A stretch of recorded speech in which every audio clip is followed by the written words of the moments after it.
Babylon का ऊँट व्यापारी।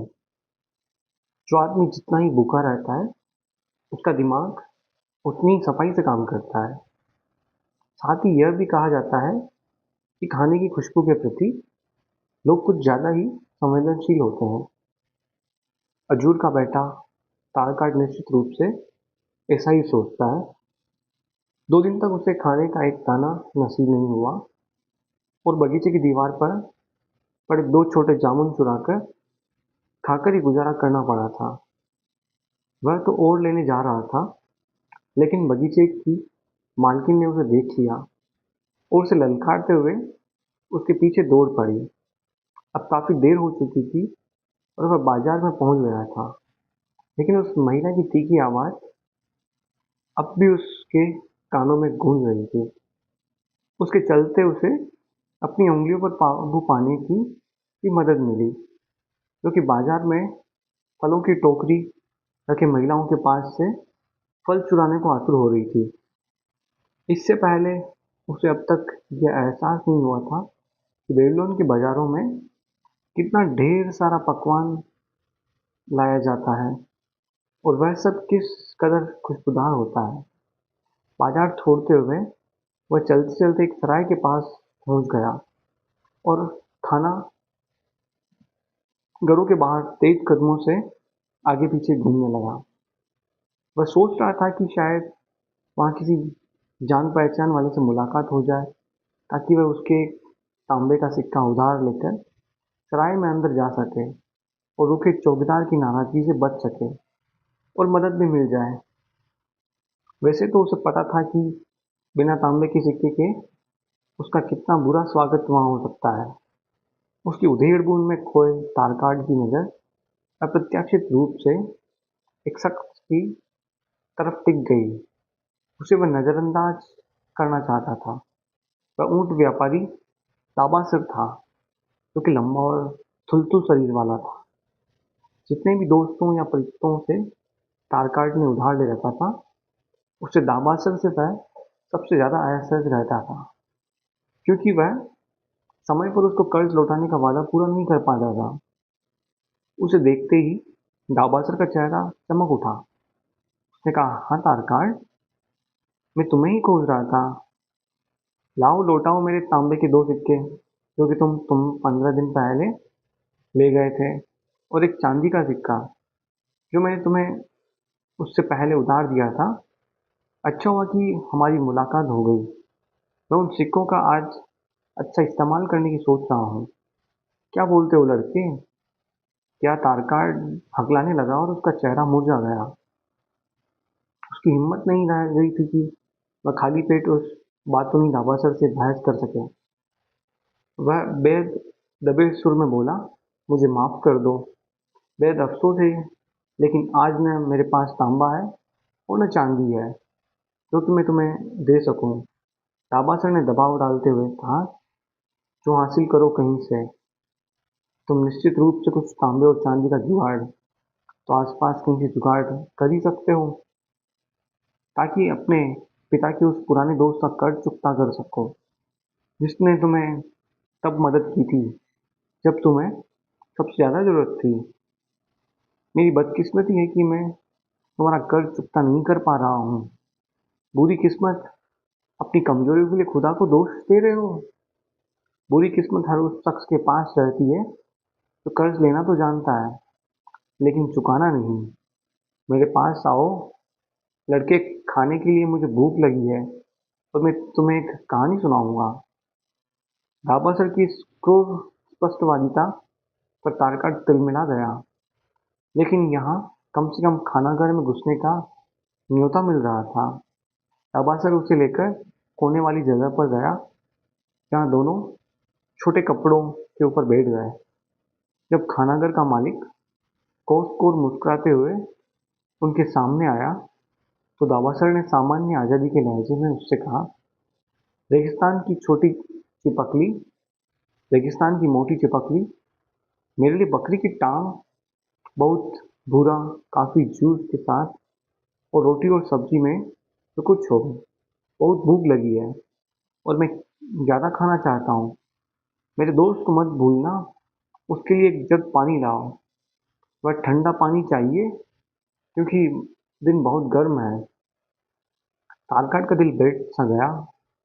उसने सोचा कि क्या वह सिर्फ बैठकर केवल पानी पिएगा, जबकि उसके सामने बैठा दाबासर लजीज बकरे की टांग का लुत्फ उठाएगा। उसने कुछ नहीं कहा। उसने सोचा कि कहने को कुछ नहीं है। दाबासर हालांकि चुप्पी जैसी चीज जानता ही नहीं था। वह मुस्कुराकर और अपने अच्छे व्यवहार के तौर पर हाथ हिला हिलाकर दूसरे ग्राहकों का अभिवादन कर रहा था। वहां मौजूद सभी उसे जानते थे। उसने यह क्रम जारी रखा। हाल में एक यात्री उर्फा से लौटा है, जिससे मैंने वहां के बारे में सुना है। एक अमीर आदमी है वहां, जिसके पास तराशे हुए पत्थर का टुकड़ा है, और वह इतना पतला है कि कोई भी उसके आर पार देख सकता है। उसने उस पत्थर को अपने घर की खिड़की में लगा रखा है, ताकि बारिश के पानी को घर से दूर रख सके। वह पीले रंग का है, इसलिए उस यात्री ने उस इस तरह की तुलना की, और उसे इस पत्थर से आर पार रख देखने की इजाजत मिली। और उसने देखा कि बाहर की दुनिया वास्तव में जैसी नजर आती है, उससे कहीं ज्यादा विचित्र है। इस पर तुम क्या कहोगे तारकाट? क्या तुम सोचते हो कि किसी इंसान को दुनिया उससे अलग भी नजर आ सकती है, जैसी वह वास्तव में है? ताबासर की परोसे गए बकरी की टांग से ज्यादा दिलचस्पी दिखाते हुए जवाब में युवक ने कहा, मैं ऐसा कह सकता हूँ। अच्छा, मैं जानता हूँ कि मेरे अपने मामले में यह सच है कि दुनिया जैसी नजर आती है वैसी है नहीं, बल्कि यह एकदम अलग तरह की है, वास्तव से परे। और जो कहानी मैं तुम्हें सुनाने जा रहा हूँ वह यही बताती है कि मैंने कैसे जाना कि इस दुनिया का कौन सा रंग ज्यादा सच्चा है। पड़ोस में बैठे एक शख्स ने दूसरे के कान में फुसफुसाकर कहा, दाबा सर, एक कहानी सुनाऊंगा। ये कहते हुए उसने अपना बैठने वाला कपड़ा उसकी तरफ सरका लिया। आसपास खाना खा रहे लोग भी उसकी तरफ अपना अपना खाना लेकर पहुंच गए और आधा गोल बनाकर उसके सामने बैठ गए। उसकी आवाज़ें तारकाट के कानों में गूंज रही थी, और अपनी मीट वाली हड्डी से वे उसे झाड़ रहे थे। वह अकेला वहां बिना खाने के बैठा हुआ था। ताबासर ने तो उससे खाने के लिए कहा, न उसे कड़ी रोटी का टुकड़ा ही पूछा, जो खाते खाते टूट कर प्लेट से नीचे जमीन पर जा रहा गिरा। दाबासर ने शुरू करते हुए कहा, जो कहानी मैं सुनाने जा रहा हूँ वह मेरे शुरुआती दिनों से ताल्लुक रखती है, और ये बताती है कि मैं कैसे ऊँटों का व्यापारी बन गया। क्या कोई जानता है कि मैं कभी सीरिया में गुलाम बनकर भी रहा था? वहां मौजूद श्रोताओं के बीच हैरत की भुनभुनाहट शुरू हो गई। इस दाबासर बड़े धैर्य और संतोष से सुनता रहा। दाबासर ने बकरे की टांग का एक और हिस्सा खाते हुए अपनी बात आगे जारी रखी। जब मैं युवावस्था में था, तब मैं अपने पिता का घोड़ों की काठी बनाने का काम सीखता था। मैं उनकी दुकान पर काम करता था, और उसी दौरान मेरी शादी हो गई। युवा होने और ज़्यादा कुशल न होने के चलते मैं थोड़ा बहुत ही कमा पाता था। वह इतना कम रहता था कि मेरी शानदार बीवी के लिए काफ़ी नहीं था। मैं अच्छी चीज़ों के लिए तरस कर रह जाता था, क्योंकि मैं वे चीज़ें खरीदने की औकात नहीं रखता था। जल्दी ही मैंने पाया कि दुकानदार मेरे ऊपर भरोसा करने लग गए थे, और अगर मैं उनसे कर्ज लेता था तो मेरे मामले में समय से पैसा न मिलने की चिंता नहीं करते थे। युवा होने और अनुभव न होने के कारण मैं ये बात नहीं जानता था कि जो व्यक्ति अपनी कमाई से ज़्यादा खर्च करता है, वह अनावश्यक अपने आप को परेशानी और शर्मिंदगी के भंवर में फंसाता चला जाता है। जल्दी ही मेरे अंदर अच्छे अच्छे कपड़ों की सनक सवार हो गई, और अपनी औकात से बढ़कर मैं अपनी अच्छी बीवी और अपने घर के लिए शानदार आरामदायक चीज़ें खरीदने लगा। जहाँ तक संभव हो सका मैंने कर्ज चुकाया, और कुछ समय तक सब कुछ अच्छा ही चला। लेकिन जल्दी मुझे एहसास होने लगा कि मैं अपनी कमाई से कर्ज नहीं चुका पा रहा। उधार देने वाले मुझसे तगादा करने लगे और मेरी अनाथ अनाथ खरीदी के बदले अपनी रकम मांगने लगे। इस तरह मेरी हालात अजीबो-गरीब हो गई। मैंने अपने दोस्तों से उधार लिया, लेकिन बदले में उन्हें चुका नहीं पाया। स्थिति बद से बदतर होने लगी। मेरी बीवी अपने पिता के पास लौट गई और मैंने बेबीलोन छोड़कर फैसला कर लिया। मैंने सोचा कि दूसरी शहर जाकर अच्छे अवसर तलाश करूंगा और जहाँ युवकों की संभावना हो। अगले 2 साल तक मैं परेशान हाल में असफल जीवन जीता रहा। मैंने कारवां कारोबारियों के साथ काम किया। मैं कुछ लुटेरों के भी संकट में पड़ गया, जो रेगिस्तान से गुजरने वाले उन कारवां कारोबारियों को निशाना बनाते थे, जो हथियार लेकर नहीं चलते थे। मेरे पिता के बेटे के लिए सब चीजें बिल्कुल स्वीकार्य या उचित नहीं थी, लेकिन मेरी आंखों पर पट्टी पड़ी हुई थी। मैं दुनिया के रंगीन चश्मे से देख रहा था। मैं नहीं भांप सका था कि मैं किस हद तक नीचे गिर चुका हूँ। अपने पहले ही हमले में हमें सोने का खजाना और रेशम और कुछ कीमती माल हाथ लगा। इस लूट के माल को हम गिनीर ले गए, लेकिन इसका हम खास फायदा नहीं उठा पाए। दूसरी बार हम इतने खुशनसीब रहे, जैसे ही हमने माल का कब्जा लिया, हम उस पर इलाके के बर्फी भाले वाले लोगों ने हमला कर दिया।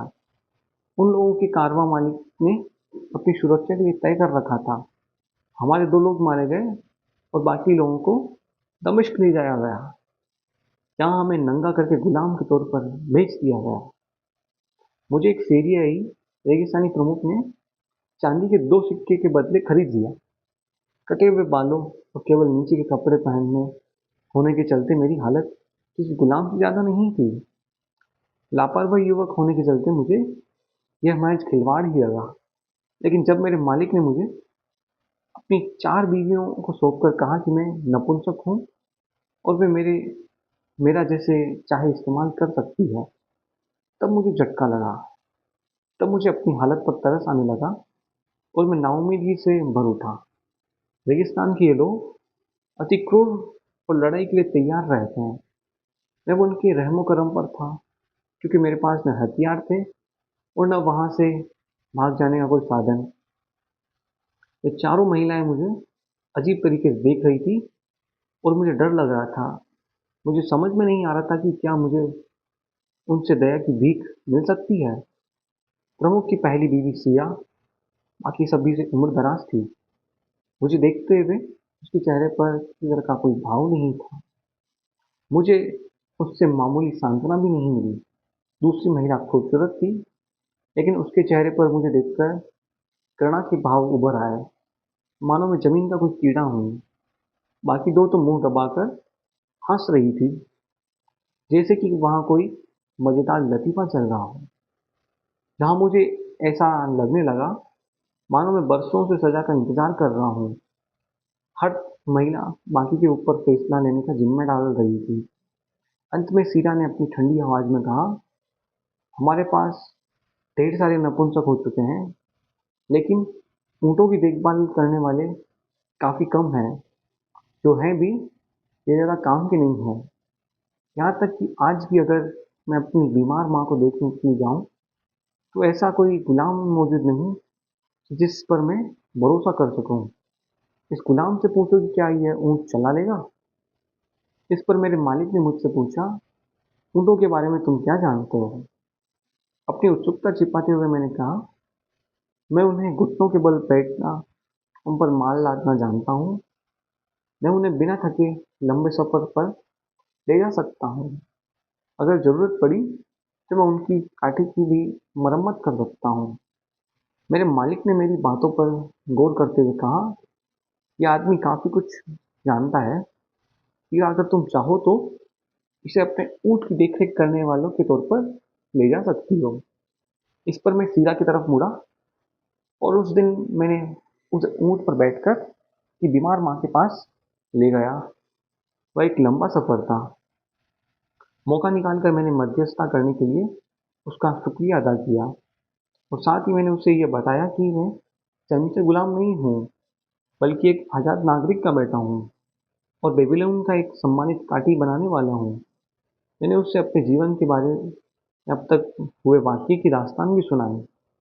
उसकी प्रतिक्रिया मुझे परेशान कर रही थी और मैं पशु-पेश में था कि वह क्या करना चाह रही है। उसने मुझसे कहा, तुम खुद को आज़ाद इंसान कैसे कह सकते हो, जबकि हमारे अंदर इतनी कमज़ोरियाँ भरी हुई है। अगर किसी इंसान के अंदर गुलामी वाली रूह है, तो इससे फ़र्क नहीं पड़ता कि उसका जन्म कहाँ हुआ है। यहाँ तक कि पानी भी अपना स्तर पा लेता है। अगर एक इंसान के अंदर आज़ाद इंसान की रूह है, तो वह इंसान अपने शहर में बदकिस्मती दिनों के बावजूद लोगों से सम्मान और इज्जत पा सकता है। साल भर तक मैं गुलाम रहा और उसके साथ वक्त गुजारा, लेकिन मैं उनके जैसा नहीं बन सका। एक दिन सीरा ने मुझसे कहा, जब बाकी के गुलाम पास में हंसी मजाक कर सकते हैं और एक दूसरे के साथ अच्छा समय गुजार सकते हैं, तो तुम अलग थलग क्यों पड़े रहते हो? और मैंने उनसे कहा, आपने मुझसे जो बातें कही, मैं उनके बारे में सोचता रहता हूँ। मैं सोच में पड़ जाता हूँ कि क्या वाकई मेरे अंदर गुलामों वाली रूह है। मुझे उनके साथ घुलना मिलना ठीक नहीं लगता, इसलिए मैं अलग रहता हूँ। उसने मैं अभी राज की बात मुझसे बताई था। मैं भी अलग थलग ही रहती हूँ। मेरा दहेज काफ़ी ज़्यादा था और केवल इसलिए मेरे मालिक ने मुझसे शादी की। हालांकि वह मुझे नहीं चाहता था। हर महिला चाहती है कि उसे पसंद किया जाए और तवज्जो दी जाए।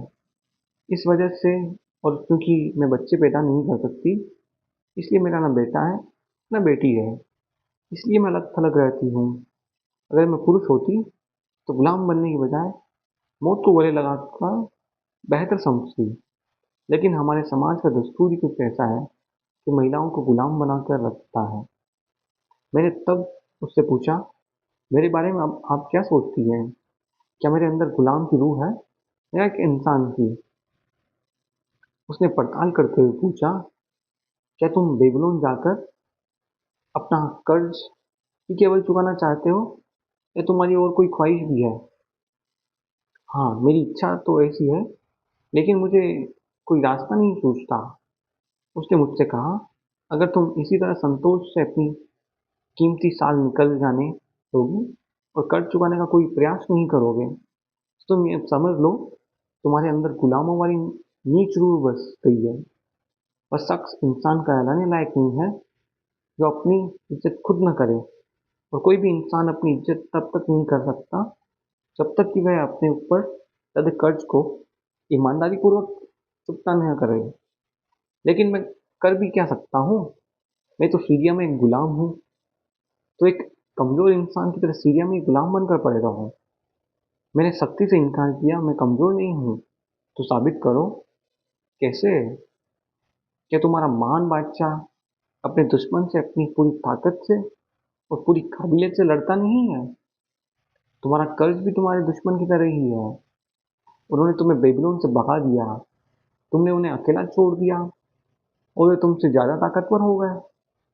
अगर तुमने एक योद्धा की तरह उनसे लड़ा होता, तो तुम अब तक उन्हें हरा चुके होते और अपने शहर के सम्मानित नागरिक बन चुके होते।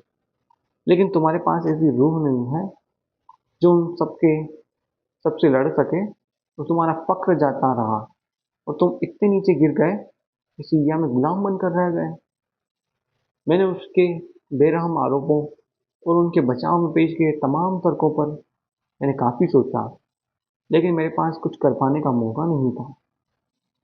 3 दिन बाद सीरा ने नौकरानियों के जरिए मुझे बुलवाया। उसने कहा, मेरी माँ एक बार फिर बीमार है। मेरे पति के बाड़े से 2 ऊँटों को तैयार करो। उन पर पानी से भरा मस्क और जरूरी सामान बांधो। हमें हमें लंबे सफर पर निकलना है। मेरी नौकरानी तुम्हें रसोई वाले तंबू के पास खाना दे देगी। मैंने भी ऊँट तैयार करने शुरू कर दिए और यह देखकर हैरान रह गया कि नौकरानी ने जो रसद की मात्रा मुझे बांधने के लिए दी थी, वह एक दिन के सफर के लिए लिहाज से काफी थी। सीरा की माँ के पास पहुंचने के बाद एक दिन में कम वक्त लगता था। नौकरानी पीछे वाले ऊँट को लेकर चली, जबकि मैं आगे वाले ऊँट पर था और सीरा भी मेरे साथ थी। जब हम उसकी माँ के घर पहुंचे, तब तक काफ़ी अंधेरा हो चुका था। शीला ने नौकरानी को छुट्टी दे दी और मुझसे बोली, दावा सर, क्या तुम्हारे अंदर आज़ाद इंसान की रूह है या गुलाम की? मैंने जिद करते हुए कहा, आज़ाद इंसान की रूह मेरे अंदर है। अब तुम्हारे पास इसे साबित करने का मौका है। मालिक बहुत ज़्यादा शराब पी चुका है। उसके सुरक्षा प्रमुख भी नशे में चूर हैं। इन ऊँटों को लेकर भाग जाओ। इस थैले में कपड़े हैं, इन्हें पहनकर तुम मालिक जैसे लगने लगोगे। मैं कहूँगी कि जब मैं अपनी माँ से मिलने गई थी, तब भी किसी समय तुम ऊँटों को चुरा कर भाग गए। मैंने उससे कहा, आपका दिल महारानियों जैसा है। मेरी ख्वाहिश है कि मैं आपकी झोली में खुशियाँ से भर दूँ। इस पर उसने जवाब दिया, बीवी से दूर भागे हुए और अजनबी के बीच खुशियाँ नहीं मिलती। अपने घर के रास्ते पर निकल जाओ और रेगिस्तान के खुदा से अपनी सलामती की दुआ करो, क्योंकि तुम्हें बहुत दूर जाना है और हो सकता है कि तब तक तुम्हारा खाना और पानी सब खत्म हो जाए। मैं उससे ज़्यादा दरख्वास्त नहीं कर सकता था, लेकिन मैंने काफ़ी गर्मजोशी से उसका शुक्रिया अदा किया और रात में ही निकल पड़ा। मैं इस अजनबी देश के में बहुत कुछ नहीं जानता था और बेबीलोन की दिशा में जाने वाले रास्ते को लेकर भी पुख्ता नहीं था। फिर भी मैं बहादुरी से रेगिस्तान से पहाड़ की तरफ चढ़ चला। एक ऊँटों को मैं चलाता था और दूसरे को खींचता था। सारी रात और अगले दिन मैं सफ़र करता रहा। मुझे पता था कि जो गुलाम अपने मालिकों की संपत्ति चुरा कर भागते हैं, उनके पकड़े जाने का अंजाम क्या होता है। उस दिन देर शाम मैं किसी रूखे से देश जा पहुंचा, जो कि रेगिस्तान की तरह ही वीरान था। तीखी चट्टानों, मेरे भरोसेमंद ऊँटों के पैर छिल दे रहे थे।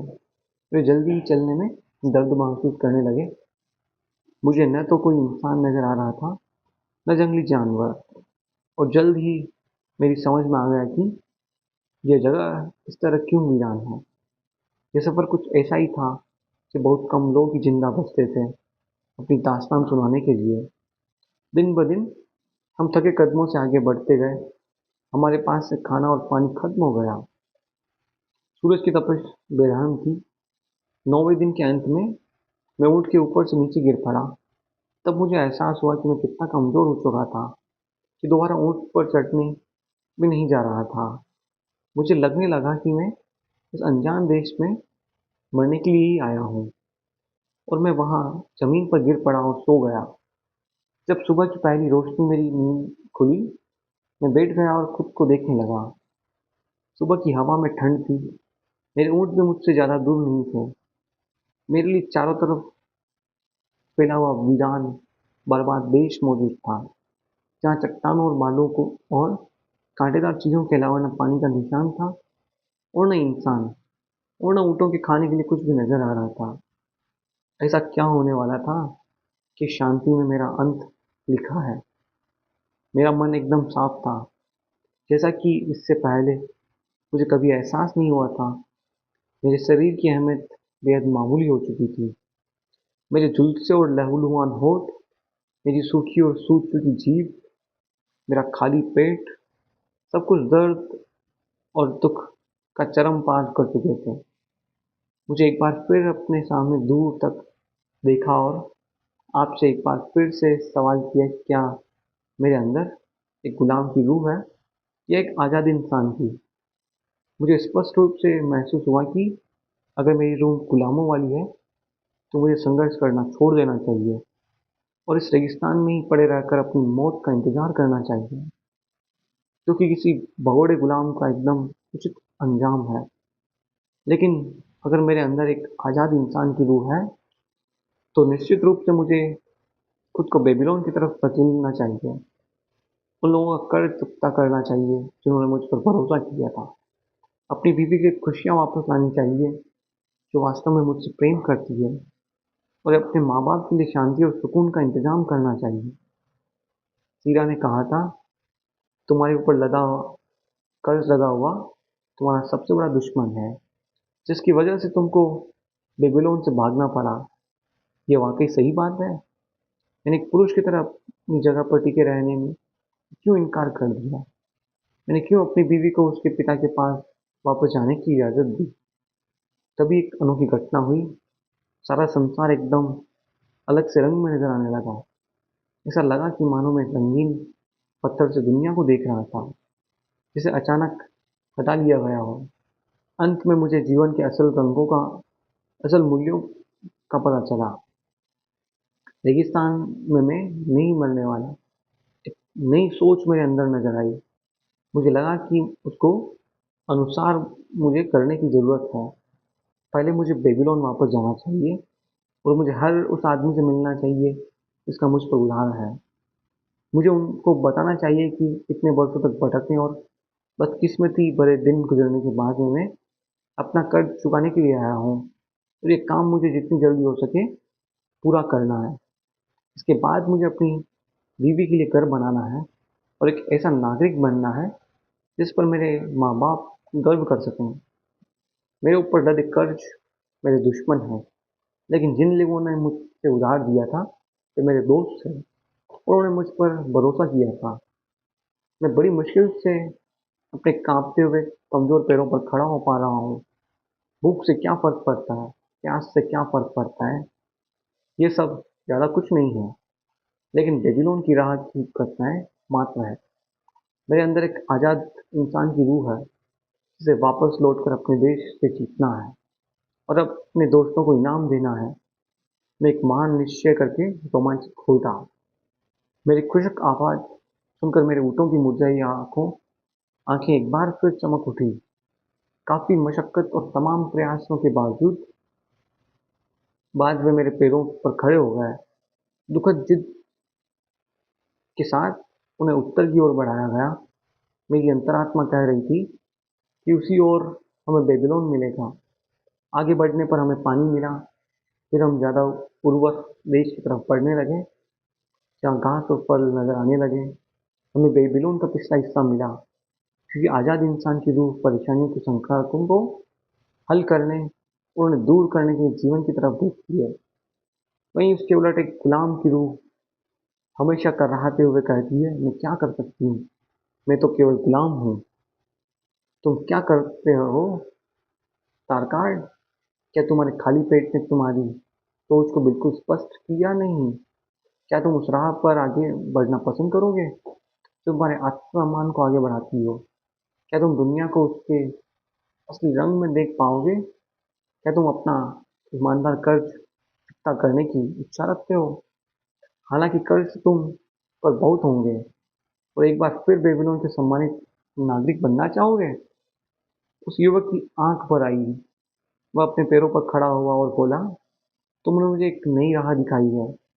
मैं समझ चुका हूँ कि मेरे अंदर एक आजाद इंसान की रूह समाई हुई है। इस कहानी को दिलचस्पी लेकर सुन रहे एक शख्स ने पूछा, लेकिन तुमने अपना कर्ज लौटाने में कितनी ईमानदारी बरती?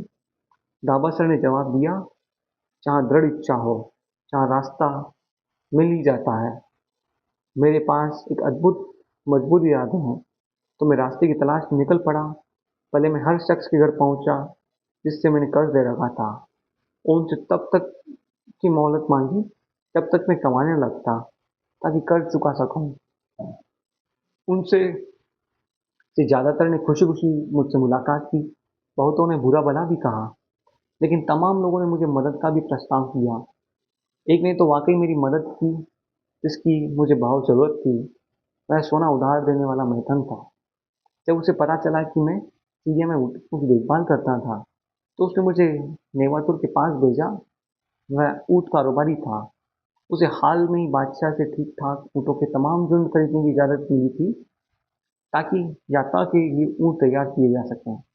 उसके साथ ऊँटों के मामले में भी मेरा ज्ञान बढ़ा। धीरे धीरे मैं हर तांबे और चांदी के सिक्के का कर्ज चुकाने लगा। सब चुकता करने के बाद में एक बार फिर अपने शहर में सिर उठाकर चलने लगा और ये महसूस करने लगा कि लोगों के बीच मेरा सम्मान लौट आया है। डाबा सर एक बार फिर अपने खाने की तरफ मुखातिब हुआ। ताउशकोर, तुम गोंगे? खाना था, ठंडा हो गया। उसने इतनी तेज आवाज में मुझे उसे पुकारा कि आवाज रसोई तक पहुंच गई। मेरे लिए ताजा भुना हुआ मीट ले आओ। काट के लिए भी एक बड़ा हिस्सा लेकर आना। ये मेरे पुराने दोस्त का बेटा है और भूखा है, ये मेरे साथ ही खाएगा। इस तरह बेबीलोन के ऊँट के व्यापारी राबासर की कहानी खत्म हुई। अपनी रूह से उसकी मुलाकात तब हुई जब उसे असल सच्चाई समझ में आई। वह सच्चाई जिसके बारे में केवल बुद्धिमान लोगों को ही पता था। उसके समय से पहले से उसे वह वास्तविकता के मुताबिक आगे बढ़ रहे थे। इस सच्चाई ने सदियों से उन लोगों की मदद की जो परेशानी में गिरे थे। उन्होंने अपना एहसास कराकर सफलता के शिखर तक पहुंचा दिया और ये क्रम लगातार चलता आ रहा है। तो उन लोगों के हक में होता है जो अनुभव और उसकी ताकत को पहचानते हैं और उस शख्स के हित में हालात होते हैं जो उन बातों का ख्याल रखते हैं। जहाँ मजबूत इरादे होंगे रास्ता बनाया जा सकता है। धन्यवाद।